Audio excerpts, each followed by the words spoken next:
Today I want to talk to you guys about how to overcome temptation. It says in 1 Corinthians 10:12 through 14, "Wherefore let him that thinks he stands take heed lest he fall. There has no temptation taken you as such as common to man, but God is faithful, who will not suffer you to be tempted above what you are able. But with the temptation also make a way to escape, that you may be able to bear it. Wherefore, my beloved, flee from idolatry." So he's saying, be careful. Temptation, you can fall. It's possible for Christians to fall and to fail. So you got to be careful. There's always a way to escape, though. That's the thing. You don't have to sin. Part of the reason people fail and sin is because they think that they have to sin because it's part of their nature. But see, Jesus said in the Garden of Gethsemane, he gave a very important piece of information. He said this in Matthew 26, 40, 41. "And he came unto his disciples and found them asleep, and said unto Peter, What? Could you not watch with me 1 hour?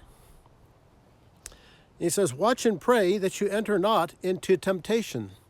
The spirit indeed is willing, but the flesh is weak." You see, we live in these bodies of flesh, and these guys were physically tired. And they were being tempted to just kind of fall asleep because the body was just pushing them that way. You ever have that feeling? It's the same with all the other things of the flesh, of the physical body. And Jesus said, "Couldn't you just tarry with me 1 hour during this critical time of my life?" And they couldn't, because they were in the flesh, you see. So it's very important for us to forgive. Luke 11:14. He says, "And forgive us our sins, and we shall, as we also forgive everyone that is indebted to us. And lead us not into temptation, but deliver us from evil." So it's okay to pray and say, "God, don't lead me into temptation. Deliver me out of temptation." And James 1:12 through 16, "Blessed is the man that endures temptation, for when he is tried, he shall receive the crown of life, which the Lord has promised to them that love him.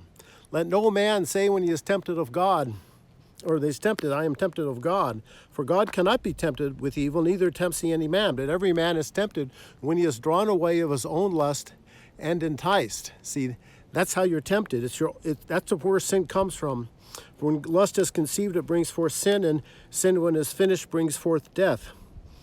And then fasting is another technique in overcoming temptation. When you learn to fast, you deny the flesh. It says, "More when you fast, don't be as a sad countenance," and so on. So thank you for listening, and God bless you.